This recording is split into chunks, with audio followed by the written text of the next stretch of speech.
प्रिया आणखी एका नवीन ब्लॉगमध्ये आपलं मनापासून स्वागत करते। तुम्हाला आजचा दिवस सुखाचा, आनंदी आणि आरोग्यदायी जाओ। तुम्ही जी काही स्वप्न पाहिली असतील ती सगळी स्वप्न तुमची पूर्ण होत।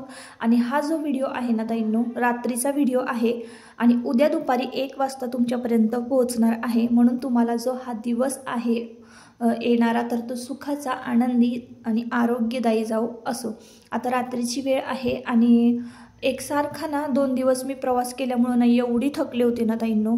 घरी जेव्हा मी पोहोचले वाटा स्टेशनवरून सकाळी 8 वाजता, 7:30च्या दरम्यान ट्रेन वाटा स्टेशनला थांबली आणि 8 वाजेपर्यंत मी घरी आले, 8-8:30 वाजेपर्यंत। त्यानंतर थोडी फ्रेश झाले आणि जे झोपले ना तर ते 2-3 तास चांगली झोप काढली 11 वाजेपर्यंत। आणि मग त्यानंतर जेवण वगैरे केलं, स्वयंपाक जो काय आहे थोडीफार कामं आटपली, जेवले आणि परत पुन्हा झोपले। तर संध्याकाळी 5:30-6 वाजताच उठली। एवढी मी झोप काढलेली आहे ताईंनो। कारण ट्रेनमध्ये मी ज्या अवस्थेत प्रवास केलेला आहे ना, खरंच खूपच वाईट अवस्था झालेली होती। रिझर्वेशन तिकीट मिळालं नव्हतं, त्यामुळे एवढ्या गर्दीत आले होते ना, बसायला पण जागा मिळत नव्हती, झोपायचं तर लांबच राहिलं। म्हणून 2 रात्र 1 दिवस मी जागून प्रवास केलेला आहे। 1 दिवस तिथं राहिले, 2 रात्र मी जागून प्रवास केलेला होता। त्याच्यामुळं खूप दमलेले होते। तर असो, आता घरी पोचलेले आहे। छान 3-4 तास मी झोपसुद्धा काढलेली, त्यापेक्षा जास्त झोप काढलेली आहे। आणि चला मग म्हटलं आता काहीतरी करूया। तर रात्रीच्या वेळेला ना छान असं फेशियल किंवा क्लीनअप केलं की नाही आपली स्किन पण छान तुकतुकीत राहते। आणि रात्रीचं कसं जास्त पोल्युशन नसतं, एकदम पोल्युशन फ्री असं वातावरण असतं। त्याच्यामुळं ना तुम्हाला जर होईल ना तर क्लीनअप किंवा फेशियल जर तुम्ही घरी करत असाल ना तर रात्रीच्या वेळेला करा, त्याचा जास्त फायदा होतो। तर आता मी विटॅमिन सीचं जे काही फेस वॉश आहे ना, तो फेस वॉश लावते। गुड वाइब्सचा विटॅमिन सीचा फेस वॉश आहे। त्याला छोटासा ब्रश दिलेला आहे, फॉर्म बेसमध्ये आहे। आणि त्याचा जो ब्रश आहे ना तो आपल्या चेहऱ्यावरनं छान असा फिरवला ना, जे पण पोर्सेस जे आहेत आपले किंवा डेड स्किन आहे, भरपूर पिगमेंटेशन झालेलं असतं, तर पोर्स जे आहेत आपल्या चेहऱ्यावरचे ते ओपन होतात। ओपन झाल्यानंतर छान ते क्लीनसुद्धा होतात आणि ब्रशमुळे ना ब्लड सर्क्युलेशनसुद्धा छान होतं। त्यामुळे हा फेस वॉश जो आहे ना तो मी वापरते आणि खरंच छान आहे। आता तुम्ही बघत असाल किती छान तुकतुकीत स्वच्छ झालेली आहे स्किन। तर क्लीनअप कसं करायचं घरच्या घरी हे मी तुमच्याबरोबर शेअर करते। तर तुमच्याकडं जर क्लिन्झिंग असेल तर तुम्ही क्लिन्झिंगचा वापर करा, फेस वॉशचा वापर न करता, किंवा फेस वॉश आधी केल्यानंतर क्लिन्झिंग केलं तरीही चालेल। आणि आता माझ्याकडे तर मी क्लिन्झिंग नाही आहे, त्यामुळे मी क्लिन्झिंग जे आहे ते स्किप केलेलं आहे। तर आत्ता मी स्क्रब करते। फेस वॉश केल्यानंतर स्क्रब मी घेतलेलं आहे, एवयूथचं स्क्रब घेतलेलं आहे। तर हे स्क्रब पाऊच जे आहे अगदी 10-15 रुपयाला तुम्हाला मार्केटमध्ये इझिली मिळून जाईल। तर हे स्क्रब करताना ना तुम्ही काय करायचं आहे, थोडंसं पाणी घ्यायचं आहे, हातावर थोडं पाणी घ्यायचं आणि मी दाखवते त्या पद्धतीनं मसाज करायचा, किंवा असं जरी नाही जमलं तर तुम्हाला जसा येत असेल तसा तुम्ही मसाज करा। आणि मसाज करताना एक लक्षात घ्यायचं की जसं आपला हात किंवा आपली स्किन जे आहे स्क्रब कोरडं पडत असेल ना तर तुम्ही त्या वेळेला लगेच पाण्याचा हात घ्या। स्क्रब करताना स्किन जी आहे ना आपली ती ओली असली पाहिजे आणि स्क्रबसुद्धा आहे ना थोडासा ओला असला पाहिजे। स्क्रबने मसाज केल्यानंतर आपले जे ओपन पोर्सेस जे असतात ना त्यामध्ये ब्लॅकहेड्स भरपूर असतात, व्हाईट हेड्स असतात, तर ते रिमूव्ह होतात। जिथे आपली डेड स्किन आहे ती रिमूव्ह करण्यासाठी स्क्रब जे आहे ना ते खूप फायदेशीर ठरतं। म्हणून सर्वात आधी पहिली स्टेप जी आहे ती स्क्रबची। स्क्रब झाल्यानंतर तुम्हाला आधीची त्वचा आणि नंतरच्या त्वचेमधला फरक लगेचच जाणवला असेल तर किती तुकतुकीत झालेले आहे आणि छान जे पोर्सेस आहेत ना ते ओपन झालेले आहे। आता आहे ना छान मी फेस वॉश पुन्हा एकदा करून घेतलेला आहे, म्हणजे थंड पाण्याने आपला जो चेहरा आहे तो धुवून घेतलेला आहे। तर आता आपली इथे सेकंड स्टेप आहे गोल्डनचं पील ऑफ मास्क येतं, एवयूथचंच वापरते मी इथं। हिमालयाचे पण चांगले आहेत, हिमालयाचं पण तुम्ही एकदा वापरून बघा, मी वापरलेलं आहे। स्क्रब पण छान आहे आणि फेस पॅक पण छान आहे। तर कुकुंबरचा येतो हिमालयाचा, मस्त असतो थंडा, तो उन्हाळ्यामध्ये वापरते मी। तर आता ना एवयूथचं गोल्डन पील ऑफ मास्क मी लावलेलं आहे। आता हे पील ऑफ मास्क नक्की काय काम करतं, तर आता आपण स्क्रब केल्यानंतर आपल्या चेहऱ्यावरचे जे पोर्सेस आहेत ते ओपन झालेले आहेत। आता जे पण काही घाण राहिली असेल, डेड स्किन राहिलेली असेल आपल्या स्किनमध्ये, तर गोल्डन पील ऑफ मास्क लावल्यानंतर ना हे बघा अशा पद्धतीचं एक आवरण तयार होतं, असं प्लॅस्टिकसारखं असतं थोडंसं, आणि आपण हळूहळू ओपन करायचं ते, त्याला चिटकून आत जी काही आपल्या पोर्सेसमध्ये घाण राहिलेली आहे ती या आवरणाला चिटकून येते आणि शिवाय गोल्डन ग्लो असं नावच दिलेलं आहे तिला. तर आपली जी त्वचा आहे ना तर ती बऱ्यापैकी छान चमकायला लागते. तुम्ही एकदा नक्की ट्राय करून बघा, कारण मला अनुभव आलेला आहे आणि मी कधीही पार्लरमध्ये फेशियल वगैरे करायला कधीच नाही जात.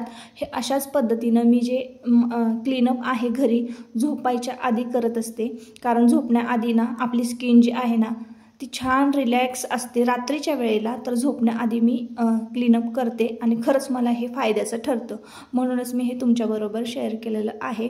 तर तिशीनंतर ना आपण हळूहळू सनस्क्रीन वापरायला लागतो, मग त्यानंतर फेशियल वगैरे करायला लागतो. बऱ्याचशा गोष्टी ज्या आहेत हेअर स्पा वगैरे सगळं करायला लागतो. तर आधी सुरुवात आपण ना हळूहळू घरून करायची आहे. आता हे पील ऑफ मार्क्स रिमूव्ह केल्यानंतर ना मी आत्ता लावते फेस पॅक. तर एव्हयूचाच फेस पॅक आहे तो. आता नक्की ते मला नावं आठवत नाही, कारण मी नंतर रेकॉर्ड करते.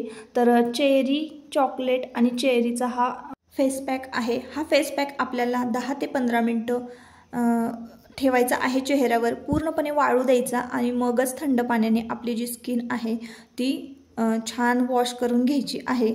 आणि एवढं भारी वाटतं ना ताईंनो. आणि आता ओपन पोर्सेस जे आहेत ना आपले ते ओपनच असतात. तर त्यानंतर काय करायचं, आपण आपला हा फेस मास्क वाळला, आपण तो वॉश केला, त्यानंतर आपल्याला ना त्यावर मॉइश्चरायझर जे आहे ते अप्लाय करायचं आहे. म्हणजे आपली जी स्किन आहे ना ती छान तुकतुकीतच राहणार आहे. आता इकडे बघा आजूबाजूला मी जोवर झोपत नाही ना तोवर देवांसुद्धा झोपणार नाही आहे, कारण माझ्याबरोबरच त्यानं ना झोप काढलेली आहे, त्यामुळे ना तो सुद्धा झोपणार नाही. तर आत्ता रात्रीचे ना 12:30 वाजलेले आहे. तर असो, आता काय झालेलं आहे, थोडा जो फेस मास्क आहे ना फेस पॅक जो आहे ना तर तो उरलेला आहे आणि पील ऑफ मास्क जो होता ना तो पण राहिलेला होता, कारण आपल्याला एवढा पुरेसा असतो. खरं तर आपण गळ्यापर्यंत जो आहे ना तो पील ऑफ मास्क म्हणा किंवा फेस मास्क म्हणा लावायचा असतो, स्क्रब पण गळ्यापर्यंत करायचं असतं. पण एवढं काय आपल्याला जमणार नाही म्हणून मी मानेपासून वर करते. तर थोडंसं राहिलं होतं ना इथं तुमच्या दादांना लावून दिलेलं आहे, माझ्याबरोबर त्यांचीही त्वचा म्हटलं चमकावी. तर त्यांना पण आवडतं ह्या सगळ्या गोष्टी, मी केल्या तर आवडतात, स्वतःहून करायचा कंटाळा येतो सगळ्या गोष्टींचा. तर मी इथं थोडंसं राहिलेलं जे पील ऑफ मास्क आहे ते लावलेलं आहे. आणि अशा पद्धतीनं म्हटलं हे उन्हात काम करतात आणि उन्हातच असतात, तर यांच्यावर सुद्धा आपण ट्राय करूया. तर बघा तुम्हाला लगेचच दादांच्या पण स्किनमध्ये ना फरक जाणवेल. तर सनस्क्रीन मी त्यांना किती वेळा म्हणते लावा, पण ते ऐकतच नाहीत. तर कसं होतं ना, लेडीज ज्या आहेत त्या खूप आवर्जून म्हटणार तरी स्किन केअर रुटीन फॉलो करतात, पण जेंट्स तसं नसतं, त्यांना जे असेल ते असेल असं असतं. तर असो, आता ना छान मस्तपैकी ना थंड पाण्यानेच फेस जो आहे तो वॉश करून घेतलेला आहे.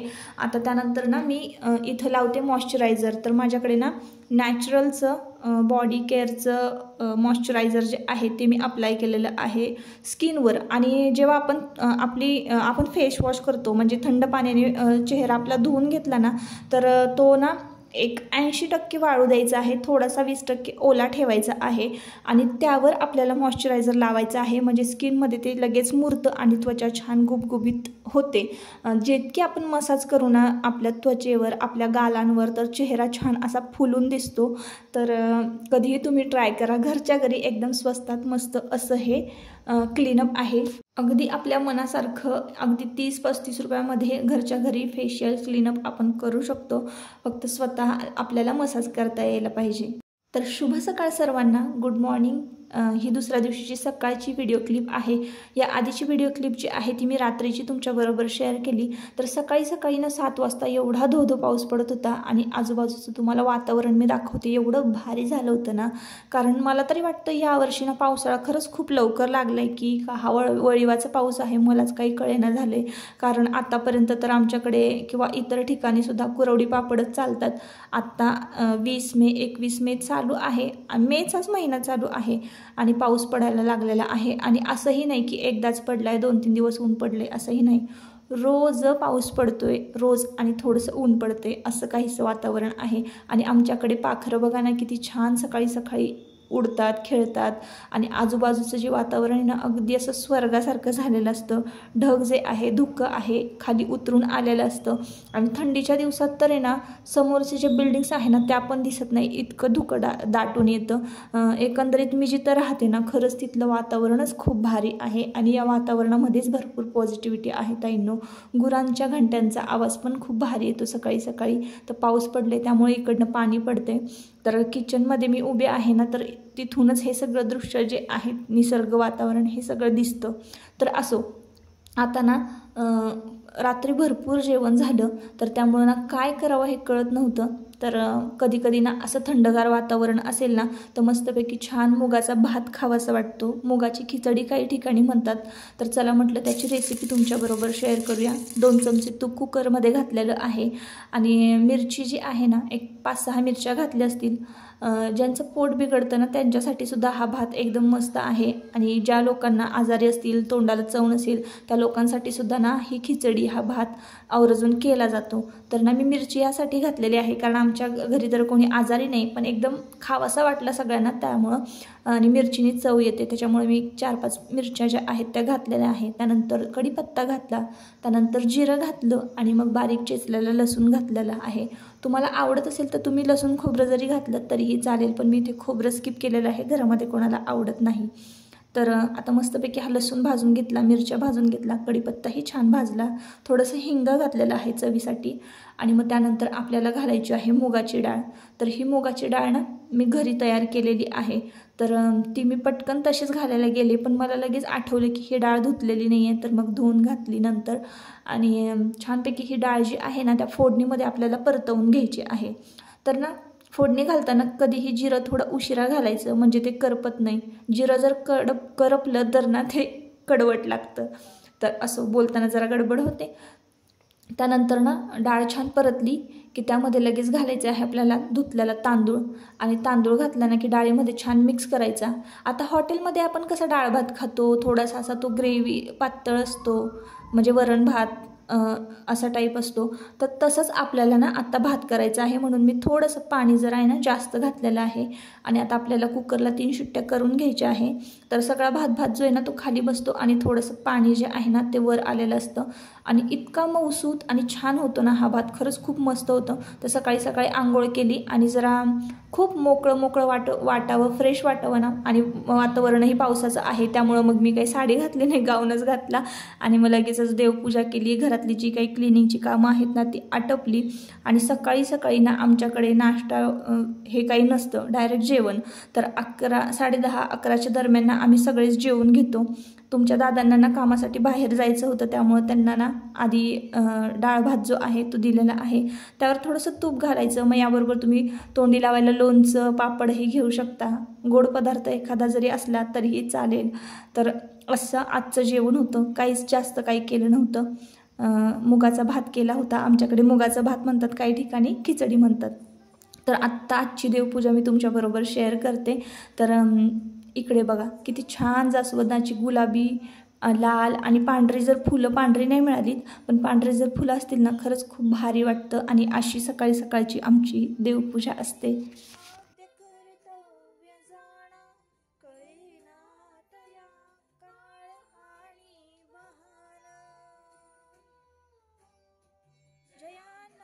जगी वाटे टिकावे तयानी सदा कृष्ण पंथे झिजावे.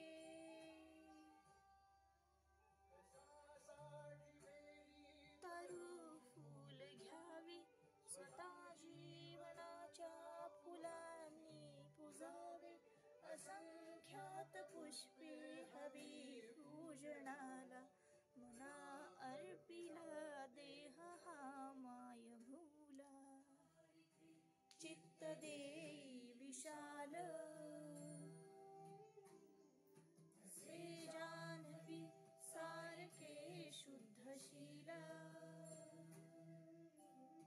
रवी सारखी बुद्धी तेजस्वी देई मागणे अन्य ते काही नाही.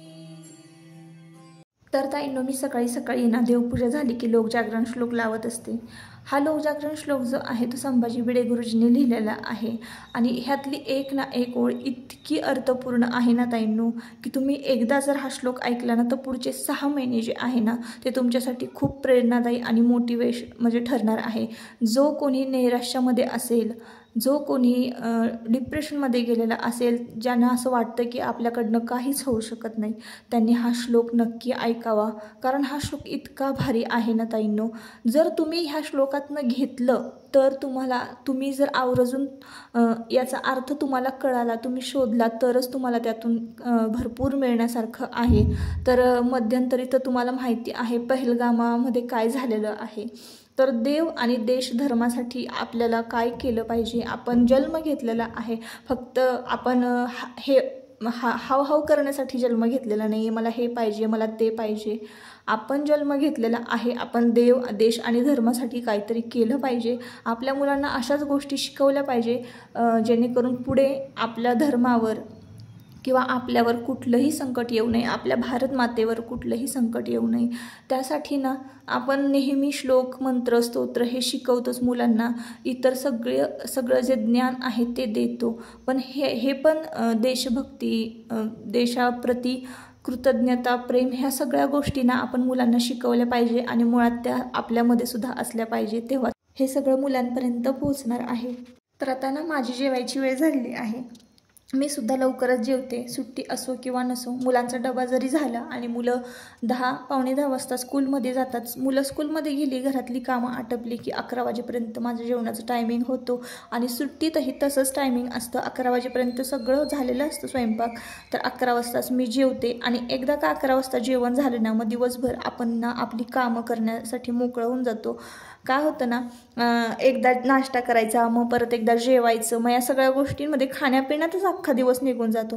त्याच्यामुळे मी 11 वाजता एकदा जेवते आणि मग जे काही कामाला सुरुवात करते, तिथून मग भरपूर कामं आपल्या पाठीमागं असतात. तुम्हाला माहिती आहे, साड्या पिकोफॉल करणं आहे, मोबाईलचं व्हिडिओ एडिटिंग, शूटिंग करणं आहे, घरातल्या इतर गोष्टी सगळं मॅनेज करणं, ह्या सगळ्या गोष्टी. आता संध्याकाळची वेळ झालेली आहे आणि ही संध्याकाळची व्हिडिओ क्लिप आहे. तर ना मस्तपैकी चहा केला होता आलं टाकून आणि नुकताच पाऊस पडून गेला, पुन्हा एकदा पाऊस पडला आणि पाऊस पडून गेल्यानंतर चहा पिण्याची काही वेगळीच मजा असते. तर आता हा चहा जो आहे तो आजीबाबांना देऊया आणि व्हिडिओचा शेवट मी आता इथंच करते. तर तुम्हाला आधी मी पुढची जागा दाखवते, आपल्या घराच्या पुढची. लवकरच तिथं बांधकामसुद्धा होणार आहे आणि बोरवेल काढलेली आहे. तर आता इकडे चहा दिला आणि आजीबाबांना गॅलरीमध्ये निवांत बसलेले आहे. तर इकडं मी पिकोफॉल करत होते, बाजूलाच मशीन ठेवलेली आहे पिकोफॉलची आणि इकडे बघा बोरवेल जे आहे ते मारण्यासाठी इथे बोरवेलची गाडी उभी होती. तर पलीकडे मी पिकोफॉल करत बसले होते. तर घरासमोरचं एवढं भारी नजारा असतो ना, एवढं भारी दृश्य असतं ना, ते आता आपल्याला बघायला मिळणार नाही. तर असो, इथंच व्हिडिओचा मी शेवट करते. परत आपण पुन्हा भेटूया नवीन एका ब्लॉगमध्ये. तोपर्यंत स्वतःची काळजी घ्या आणि मजेत राहा. व्हिडिओ जर आवडला असेल तर नक्की आपल्या चॅनलला सबस्क्राईब करा. Bye bye.